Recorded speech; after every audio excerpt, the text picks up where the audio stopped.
সহজ, তাড়াতাড়ি, সাধারণ মসুর ডালের খিচুড়ি কিভাবে অসাধারণ স্বাদের করা যায়, আমি খিচুড়ি রান্না করতে করতে আপনাদের সেই কথাগুলোই বলবো, যে কথাগুলো কেউ কোনোদিন আপনাদের বলেনি।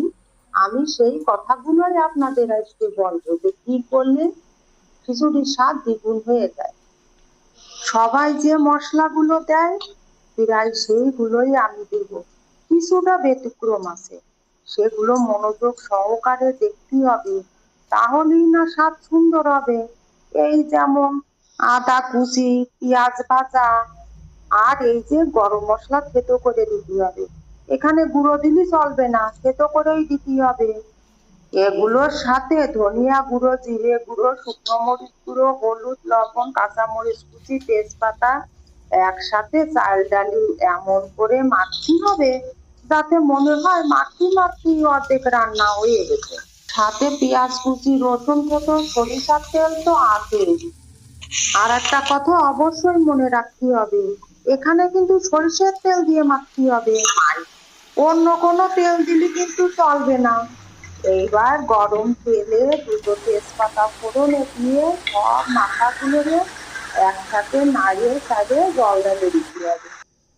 সহজ রান্না দেখে লাফ দিয়ে দিয়ে চলে যায় না, এখনো আসল কথা বলতে কিন্তু বাকি আছে। দেখেছেন প্রায় হয়ে গেছে। এই হয়ে যাওয়া খিচুড়ির উপরে লেবুর রস দিয়ে ঢাকে রেখে দেবো আবার খানিক সময়।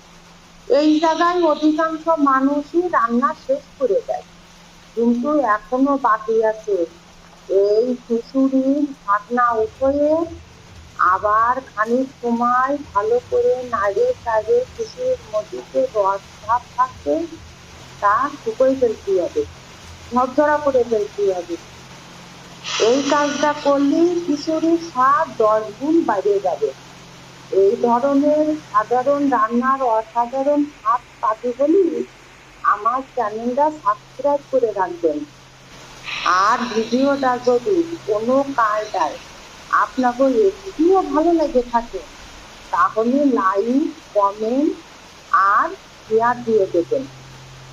তাহলে মনে থাকবে না তো কোন বিষয়গুলোর দিক বিশেষ খেয়াল রাখতে হবে।